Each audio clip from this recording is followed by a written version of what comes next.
Hello student, welcome to my online classes. आज हम पढ़ेंगे the calculus of finite difference में डिफरेंसेस ऑफ ज़ीरो, जो हमारा टॉपिक चल रहा था उसका एक एग्जाम्पल लेंगे। ठीक है, एक एग्जाम्पल देखते हैं। आज एग्जाम्पल क्या है?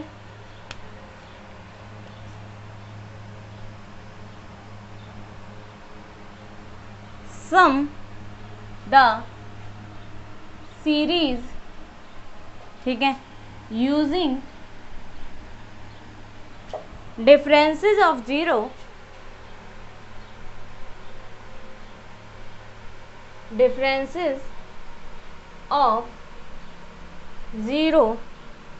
क्या है? डिफरेंसेस ऑफ ज़ीरो में n square plus nc1 n-1 का स्क्वायर प्लस nc2 n-2 का square plus dash dash dash, और here n belongs to natural number. ठीक है, अब देखिए इसको हम सॉल्व आउट करेंगे। हमारे पास क्या गिवन है? n square plus nc1 n-1 का स्क्वायर प्लस nc2 n-2 का स्क्वायर और डैश डैश डैश। अब देखिए इसके सॉल्यूशन में हम इसको लिखेंगे दोबारा n स्क्वायर प्लस nc1, और इसमें एक चीज़ और मैं आपको बताऊं, इसमें बोला क्या? सम द सीरीज, यानी कि इस सीरीज का हमें एंड निकालना है using differences of zero. Differences of zero that means del m del n 0 की पावर m, ये निकालना है हमें। ठीक है, ये लेके सॉल्व आउट करना है। तो अब आप देखेंगे इसका सॉल्यूशन क्या होगा। मैं लूँ n-1 का स्क्वायर प्लस nc2 n-2 का square plus dash dash dash, लिख लिया। अब देखिए आगे, क्या मैं इसमें ऐसे कर सकती हूँ क्या? x जोड़ दूँ, n का square plus nc1 x plus n-1 का square plus nc2 x plus n-2 का स्क्वायर, ठीक है, और प्लस डैश डैश डैश, और मैं लिख दूं यहाँ x इक्वल 0। क्या लिख दूं? x equal 0। That means x की वैल्यू अगर हम 0 रखेंगे तो वापस यही टर्म बनेगी क्या? बिल्कुल बनेगी। देखिए अगर 0 यहाँ रखेंगे तो n स्क्वायर हो जाएगा, यहाँ 0 रखेंगे तो n-1 का स्क्वायर वापस आ जाएगा और n-2 का स्क्वायर भी वापस आएगा। अब आप देखिए आगे कि हम क्या करें। क्या इस टर्म को मैं ये लिख सकती हूँ क्या? e की पावर n एक्स स्क्वायर। अब देखना x प्लस n हो जाएगा और उसका क्या होगा? स्क्वायर होगा। x प्लस n का स्क्वायर प्लस nc1 e की power n-1 x square plus nc2 e की power n-2 x square dash dash dash, और x की वैल्यू क्या है? 0। व्हेन x इक्वल 0 क्यों लिख रहे हैं? क्योंकि हमारे पास n स्क्वायर गिवन था और हमारे पास x की टर्म नहीं थी, इसलिए x की टर्म लेके आए। क्योंकि हमारे आगे सॉल्यूशन डेल की पावर n 0 की पावर m के लिए चाहिए, इसलिए हम यहाँ दिखा रहे हैं x लेके आए और x की वैल्यू किस पर दिखा रहे हैं? 0 पर। अब आप देखिए क्या नेक्स्ट स्टेप में आपको सब में से कॉमन क्या दिख रहा है? एक्स स्क्वायर कॉमन दिख रहा है, तो मैं लिख दूंगी e की power n plus nc1 e की power n-1 plus nc2 e की पावर n-2, ठीक है, प्लस डैश डैश डैश, ठीक है, और यहाँ कॉमन क्या आया? एक्स स्क्वायर, और व्हेन x इक्वल क्या है? 0। अब यहाँ तक हमने कर लिया। अब क्या ये लग रहा है कि आपको ये e प्लस आई की पावर n का फॉर्मूला होगा क्या? e की पावर n का एक्सपोनेंशियल है क्या ऊपर वाली टर्म? तो देखिए e प्लस आई की पावर n क्या एक्सपोनेंशियल का टर्म है, यानी कि e की पावर n आ जाएगा। nc0 खोलेंगे, फिर nc1 e की पावर n-1 आई की पावर 1, फिर nc2 e की power n-2 dash dash dash चलता जाएगा। इनटू में एक्स स्क्वायर है तो मैंने एक्स स्क्वायर लगा ही दिया, x की वैल्यू किस पर? 0 पर। अब यहाँ तक आपको समझ में आ गया होगा क्या किया। एक तो एन स्क्वायर वाली जो टर्म थी उसमें हमने x ऐड कर दिया, x ऐड करके लिख दिया, और x की वैल्यू हमने किस पर डिनोट कर दी कि x की वैल्यू क्या है, 0 पर है। ठीक है, अब आगे क्या कर रहा हमने, एक्स स्क्वायर ई की पावर n लिख दिया, इसको ई की power n minus 1 x square लिख दिया। क्यों, एक्स स्क्वायर ऑलरेडी है लेकिन n माइनस 1 का स्क्वायर नहीं करेंगे, ये नहीं करना है। ठीक है, प्लस NC2 ई की power n minus 2 x square चलता गया। ठीक है, और ये फॉर्मूला बन गया e प्लस आई की पावर n का, e प्लस आई की पावर n का एक्स स्क्वायर बन गया। अब देखिए, पुट e इक्वल आई प्लस डेल, आई प्लस डेल पुट करेंगे तो ये आएगा आई प्लस डेल प्लस आई की power n x square x equal 0। अब आप यहाँ तक लिख लीजिए, यहाँ तक देख के स्क्रीनशॉट ले लीजिए, क्योंकि हमें इसके बाद की यूज़ करनी है। ठीक है, अब देखिए मैं यहाँ तक क्लियर करूँगी।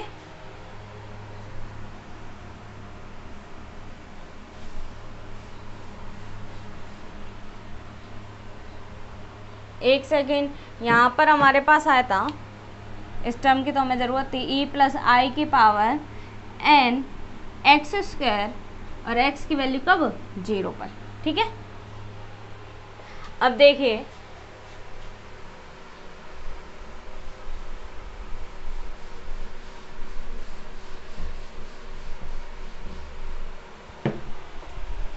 अब हम क्या रखेंगे, e की वैल्यू रखेंगे i प्लस डेल, तो i प्लस डेल यानी कि कितना हो गया, 2i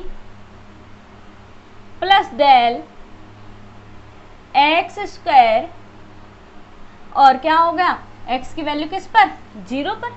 अब आप देखिए, क्या इसको हम 2i की जगह i यानी कि हटा दें तो यानी 2 मल्टीप्लाई i क्या आ गया, 2 आ गया, प्लस डेल, और यहाँ n है की power n x square, x की वैल्यू कब, 0 पर। अब आप इसे खोलोगे तो हमारे पास आएगा NC0 2 की power n del 0 plus NC1 2 की पावर n माइनस 1 डेल की पावर 1 प्लस NC2 2 की power n minus 2 del square plus dash dash dash. ठीक है, और हम यहाँ मल्टीप्लाई में हमारे पास क्या चल रहा है, एक्स स्क्वायर चल रहा है। ठीक है, और x की वैल्यू किस पर गिवन है, 0 पर। अब देखिए NC0 को आप खोलोगे तो n factorial 0 factorial n minus 0 यानी कि 1 आ जाएगा, तो ये आ जाएगा 2 की पावर n डेल की पावर 0 1 प्लस NC1 2 की पावर n माइनस 1, और NC1 को अगर आप, चलो नेक्स्ट स्टेप में हम खोल लेंगे, डेल प्लस NC2 2 की power n minus 2 del square और प्लस डैश डैश डैश। ठीक है, यहाँ क्या आ गया, एक्स स्क्वायर एक्स इक्वल 0। अब वो देखिए, इस एक्स स्क्वायर को मैं अंदर मल्टीप्लाई करूँ 2 की power n x square plus NC1 2 की power n minus 1 del x square plus NC2 2 की power n minus 1 del square x square. ठीक है, यहाँ क्या आ गया, x इक्वल 0। अब आप देखिए नेक्स्ट स्टेप में, put the value of x, put the value of x, x की वैल्यू क्या गिवन है, x equal 0, put x equal 0, तो आपके पास क्या आएगा बताना, 2 की पावर 0 स्क्वायर प्लस NC1 2 की power n minus 1 del 0 square plus NC2 2 की power n minus 2 del square 0 square dash dash dash, यही आएगा। अब आप देखिए नेक्स्ट स्टेप में हम इसको सॉल्व करेंगे तो हमारे पास आएगा 2 की पावर 0 यानी 0 हो गया ये पहली टर्म, प्लस NC1 को क्या खोलेंगे, n इंटू n माइनस 1 का फैक्टोरियल अपॉन n माइनस 1 का फैक्टोरियल, यानी कि ये कैंसिल आउट हो गया, 2 की पावर n माइनस 1, ये डेल 0। देखिए डेल 0 क्या होगा, अगर मैं टर्म जोड़ूं डेल 0, h की वैल्यू याद रखना, यहाँ h की वैल्यू 1 लेंगे, क्या लेंगे 1 लेंगे तो डेल क्या होता है फंक्शन 0 प्लस एच होता है -1 0 यही होगा। और h की वैल्यू मैंने कितनी बताई 1 बताई, तो आप कितनी रख दोगे 1 plus n into n-1 upon 2 factorial आएगा, ये n-2 का फैक्टोरियल कैंसिल आउट, 2 की power n-2 del square 0 square. ये देखिए किससे खोलेगा, एक आपको फंडामेंटल थ्योरम करवाई थी डेल n, ठीक है, और x की power n equal n factorial h की पावर n an होता था। an तो यहाँ पर वो फंक्शन है जो मल्टीप्लाई में, तो मल्टीप्लाई में आ गया। n फैक्टोरियल, n कितना है 2 का फैक्टोरियल हो गया इसका, ठीक है। h कितना है 1 है, तो 1 का स्क्वायर यानी कि कितना आएगा 1 ही रहेगा। और आगे वाली हम टर्म नहीं खोलेंगे, क्यों नहीं खोलेंगे, क्योंकि हमें आगे वाली टर्म से मतलब नहीं है, केवल सॉल्यूशन यही देगा, ठीक है। आगे वाले 0 हो जाते हैं, क्यों, फंडामेंटल थ्योरम में 2 चीज़ें लिखी थी, एक दूसरी क्या लिखी थी n+1 xn हो तो उसकी वैल्यू क्या हो जाएगी 0, तो कहाँ तक केवल खुलेगी, यहाँ तक खुलेगी। तो मैं यहाँ ये ब्रैकेट हटा दूंगी और कहाँ लगाऊंगी, यहाँ लगाऊंगी। अब आप देखिए ये क्या हो गया 2 की power n-1 into n plus n into ये 2 फैक्टोरियल कैंसिल आउट हो गया, n इंटू n-1 2 की पावर n-2। अब कॉमन निकाल लीजिए, कॉमन क्या आएगा n इंटू 2 की पावर n-1 कॉमन आ गया, n-2 क्या कॉमन आ गया n-2, यहाँ क्या बचा 2 बचा, प्लस ये कितना बचा n-1, ठीक है, n कॉमन निकाल लिया। और क्या कुछ और बचा क्या, अब आप इसे सॉल्व करेंगे तो क्या आएगा n इंटू यहाँ क्या बचेगा n 2-1 यानी +1 2 की पावर n-2, ठीक है, ये आपका आंसर आ गया। यानी कि क्या किया हमने, यहाँ तक तो आप समझ गए थे। अब यहाँ 2i है तो फंक्शन में i का मल्टीप्लाई होगा तो 2 आ जाएगा, प्लस डेल की पावर n x² x = 0, ये क्या आ गया n-0 खोल दिया हमने। खोलने के बाद x² यानी कि 2 की पावर n-0 की वैल्यू खोली यहाँ पर, और बाकी क्या एज इट इज उतारा है।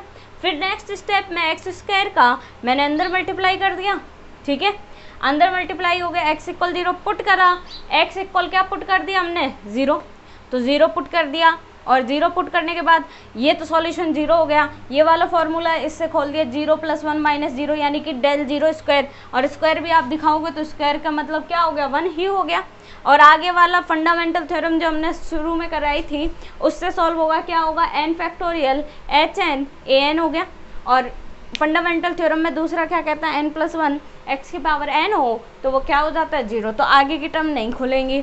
फिर हमने इसको सॉल्व किया, सॉल्व करने के बाद क्या निकाल लिया कॉमन निकाल लिया। तो ये है हमारा डिफरेंसेस ऑफ 0। आप इसका स्क्रीनशॉट लेना चाहे स्क्रीनशॉट ले लीजिए।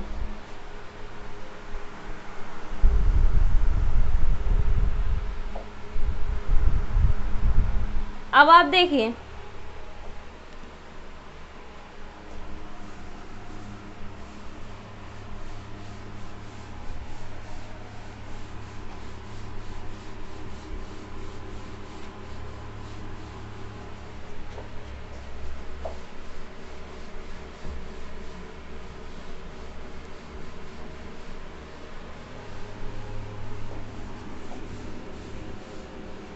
अब हम आगे जो हमारा अगला टॉपिक है, टॉपिक नहीं गए, अब आपके लगभग ये मतलब चैप्टर कंप्लीट होने को आ गया, और उसमें फिर मैं चैप्टर जब ये कंप्लीट हो जाएंगे एग्जाम्पल तो आपके क्वेश्चंस भी करवाऊंगी, क्योंकि जो फर्स्ट और सेकंड जो चैप्टर है इनके क्वेश्चन सबसे ज़्यादा पूछे जाते हैं, और आगे के अदर चैप्टर्स होंगे उनके नहीं पूछे जाते, तो इनके तो मैं कंपलसरी आपको करवाऊंगी, और इसमें से आए हुए तो बिल्कुल ही करवाऊंगी, और बाकी की देखेंगे कि क्या क्या कौन से क्वेश्चन करवाने।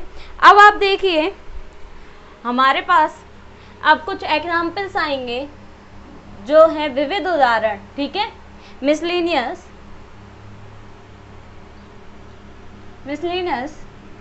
एग्जाम्पल्स, ठीक है। इसमें एक एग्जाम्पल कह रहा है, इसमें सभी तरीके के एग्जाम्पल आएंगे, सारे मिक्स एग्जाम्पल आएंगे आपको, ठीक है। Taking h as the interval of differences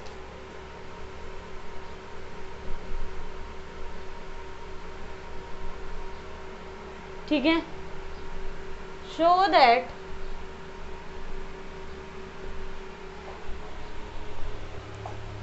क्या शो करना है, E X equal del square upon E की power X E X upon del square E की पावर एक्स। देखिए इजी है क्वेश्चन, कुछ भी नहीं है। अगर आप खुद भी अगर निकालना चाहोगे तो RHS लेके सॉल्व कर सकते हो। देखिए क्या बोला है, taking h as the interval, अंतराल क्या लेना है हमें, h लेना है, ठीक है। शो दैट, शो क्या करना है, e की पावर x इक्वल क्या हो जाएगा, डेल स्क्वायर ई की power x del square E की पावर x। आप क्या करोगे, डेल स्क्वायर से डेल स्क्वायर काट दिया, ई से ई काट दिया, ई की पावर x कट गया, ई की पावर x आ गया, नहीं तो हमारा सॉल्यूशन ये हुआ, ये तो कैंसिल आउट हो गई। तो हमें या तो LHS लेके सॉल्व करो या RHS लेके सॉल्व करो। LHS से आप इतना सॉल्व नहीं कर पाओगे, इसलिए हम इसको क्या करते हैं, RHS से सॉल्व करते हैं। तो देखिए सॉल्यूशन RHS ठीक है क्या है, डेल स्क्वायर अपॉन ई की पावर x ई इंटू ई की power x del square E की पावर x। इक्वेशन नंबर 1 दे दिया। अब हमें इसमें क्या क्या नीड है, सबसे पहले हम छोटे छोटे टर्म देखते हैं, ई की पावर x फिर डेल स्क्वायर ई की पावर x। तो मैं सबसे पहले फाइंड आउट करूंगी ई की पावर x, बताइए क्या होगा, ई की पावर x प्लस h। अब h गिवन है अंतराल, और नहीं गिवन होता तो हम कई क्वेश्चनों में 1 मानते आए हुए हैं, तो इसमें भी 1 ले लेते। अब ई की पावर x प्लस h, अब आप देखिए डेल स्क्वायर ई की पावर x निकालना है, यानी डेल इंटू डेल की पावर ई की पावर x क्या होगा, डेल ई की power x plus h minus E की पावर x। अब आपके सामने क्या कॉमन आएगा, यानी कि डेल ये आ गया ई की पावर x ई की पावर h माइनस 1, ठीक है। तो दैट इम्प्लाइज ई की पावर h माइनस 1 कॉन्स्टेंट है, कॉन्स्टेंट है इसलिए अगला ऑपरेटर नहीं लगेगा, तो अगला ऑपरेटर क्या बन गया, ई की पावर x। अब आप इसे करोगे तो यानी कि डेल स्क्वायर ई की पावर x लेके चल रहे थे, तो ये आएगा ई की पावर h माइनस 1, ये अगेन क्या होगा, ई की power x plus h minus E की पावर x, तो ये आएगा ई की पावर x कॉमन आ जाएगा, ई की पावर h माइनस 1 का स्क्वायर हो जाएगा। अब हमारे पास दोनों टर्म आ गई, ये निकाल लिया मैंने, ये निकाल लिया। अब हमारे पास बची है ये पूरी टर्म, ठीक है। डेल स्क्वायर ये हमने फर्स्ट एक तो ये निकाल लिया, फर्स्ट लिख दूं मैं यहाँ, सेकंड लिख दूं ताकि आपके कंफ्यूजन नहीं हो। थर्ड टर्म हम निकाल रहे हैं, डेल स्क्वायर ई की पावर x। क्या मैं इस टर्म को ये लिख सकती हूँ, ये ई यहाँ प्लस का है, ऊपर जाएगा नेगेटिव हो जाएगा ई इनवर्स, ठीक है, और ई की पावर x। अब क्या होगा, ये डेल स्क्वायर ई की पावर x यानी कि x प्लस h होता था, यहाँ क्या होगा x माइनस h, ओके। अब आपके पास इसको मैं ये लिख सकती हूँ क्या, e की पावर x इंटू ई की पावर माइनस h। अब कांस्टेंट की टर्म यानी कि माइनस h बाहर आ गई, हमारे पास बचा डेल स्क्वायर ई की पावर x, और डेल स्क्वायर ई की पावर x सेकंड से हमने क्या निकाल रखी है, आप देखिए ई की पावर माइनस h इंटू ई की पावर x ई की पावर h माइनस 1 का स्क्वायर बाई सेकंड लिख दूं मैंने डाल रखा है तो आप लिख सकते हो। अब आगे देखिए ये आ गया हमारे पास, put all values in equation number 1, put all values in equation 1 में हमने पुट करी, तो इक्वेशन 1 में डेल स्क्वायर अपॉन ई की पावर x की वैल्यू कितनी है, आप बताएंगे, ई की पावर माइनस h ई की पावर x ई की पावर h माइनस 1 का स्क्वायर मल्टीप्लाई ई की पावर x की वैल्यू कितनी है, ई की power x plus h upon del square E की पावर x की वैल्यू कितनी है, ई की पावर x ई की पावर h माइनस 1 का स्क्वायर। यही आएगी क्या, देखिए एक बार, ठीक है। अब हम इसमें कैंसिल आउट करते हैं, तो e की पावर x कट गया, e की पावर h माइनस 1 का स्क्वायर कट गया, हमारे पास बचा e की पावर माइनस h इंटू में e की पावर x प्लस h। मैं इसको ये लिखती हूँ क्या, माइनस h, ऐसे लिख दें क्या, e की power x plus h minus h। ठीक है, क्या आएगा, e की पावर x प्लस 0 यानी कि e की पावर x, और वो किसके बराबर है, LHS के बराबर। आ गया। क्या करा था हमने RHS लिया और RHS में प्रत्येक स्टेप को निकाला। स्टेप 1 बाई 1 आप निकालोगे तो गलती नहीं होगी, और इकट्ठे निकालने बैठ जाओगे तो गलत हो जाएगा। और अगर आप ऐसा भी कर सकते हो, क्या LHS लेके चलोगे e की पावर x लेकिन हार्ड पड़ेगा, तो आप RHS लेके चलो। फिर मैंने इसमें क्या किया, e की पावर x निकाला, फिर डेल स्क्वायर e की पावर x निकाला। देखिए e की पावर x निकाला तो x प्लस क्या हो गई h, डेल स्क्वायर e की पावर x निकाला, वो टर्म क्या आ गई e की power h minus 1 del e की पावर x, और फिर डेल स्क्वायर e की पावर x निकाल लिया। और फिर इसी के बाद हमने क्या निकाला, डेल स्क्वायर अपॉन में e की पावर x, और वो हमने निकाल दिया। अब put all values in equation number किस में पुट कर दी, इक्वेशन नंबर 1 में आपने पुट करी, और पुट करने के बाद हमारे पास क्या आ गया, e की पावर x सॉल्यूशन आ गया, जो कि क्या है, LHS। तो आज आपने क्या क्या पढ़ा, एक तो पढ़ा डिफरेंसेस ऑफ जीरो के एग्जाम्पल, और फिर हमने मिसलेनियस एग्जाम्पल स्टार्ट किए। अब आगे इसके एग्जाम्पल एक दो हैं जो इम्पोर्टेंट भी है और थोड़े टिपिकल भी है, तो आप इन वीडियोस को लगातार फॉलो करें, और अभी तक मैंने जो कराया है उसका रिवीजन ज़रूर करें। अभी से आप तैयारी करोगे तो आपके परसेंटेज ज़रूर इंक्रीज होंगे, तो आप इन वीडियोज़ को ज़रूर फॉलो करें। Thank you so much.